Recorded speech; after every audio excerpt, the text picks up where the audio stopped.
I was born and raised in Costa Rica to a Cuban father and a Costa Rican mom. My dad worked really hard and he became very wealthy.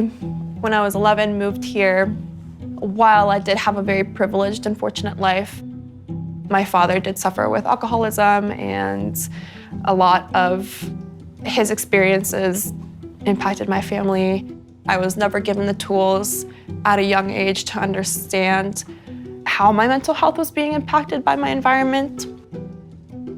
When I was 14, 15, my father was living in Costa Rica.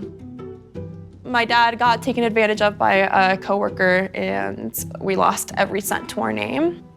Him and our family in Colorado, we were not in a great place, so he didn't see a reason to try to fix it, so he committed suicide when I was 15.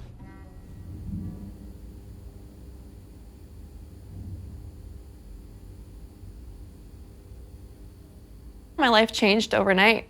I had to get a job and work 50 hours a week as a freshman in high school to pay the bills. The only thing I saw that could help me was partying with my friends. And that got me in quite a bit of trouble with my mom. My mental health just plummeted from there.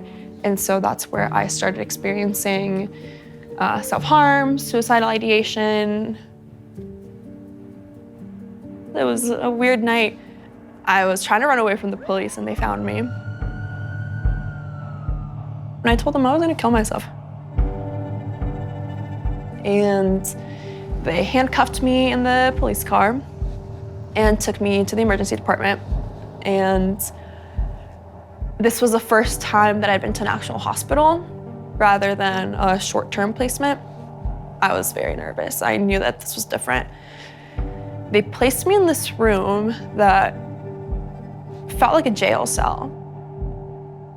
I was so afraid and it felt so violating.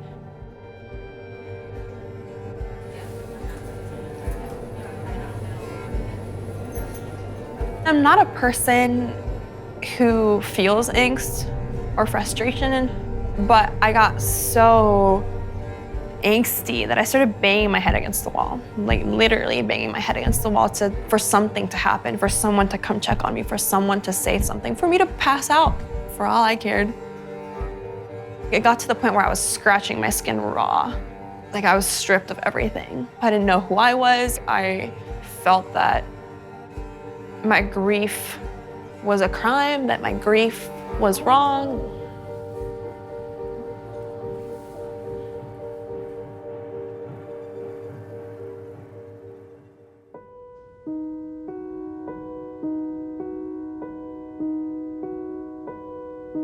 I was there for 2 weeks before I was put in a residential treatment center for 4 months. I got out of residential when I was 16. Nothing changed in reality. I still hadn't developed healthy coping mechanisms. A few weeks after my 19th birthday, I got diagnosed with cancer. Stage 3 angiosarcoma of the breast. And that's where everything hit me. All of this, just manifested so strongly. And the tumor was right next to my heart too, which is to me, such an interesting symbology of the weight that I was carrying that was killing me. I had to go through chemo. I lost my breasts. I went through menopause. How much worse can it get? And that's what kind of shocked me back to life of wow, I need to do something about this in a different way. I'm in weekly therapy now. I'm a nanny. I've been a nanny for this girl for 1.5 years, and she's been a great teacher to me. Just my life that I've created for myself. I did it all on my own.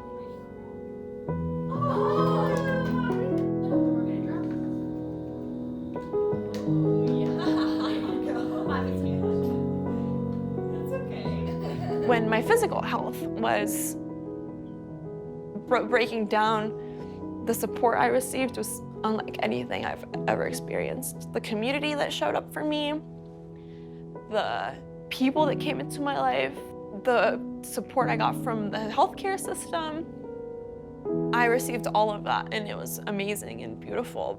And when I went through cancer, I got diagnosed, and the very next day, I could have started treatment.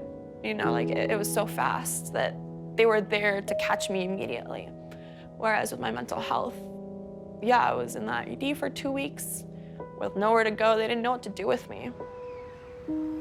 At the end of the day, I was a grieving child, and my mom was a grieving woman. So the things that we had gone through just separated us so much rather than brought us together, because we never had the tools anyway to begin with to understand what grief is. If I had been offered help as a young kid, if help was offered to my mom at that time, it would have been completely different.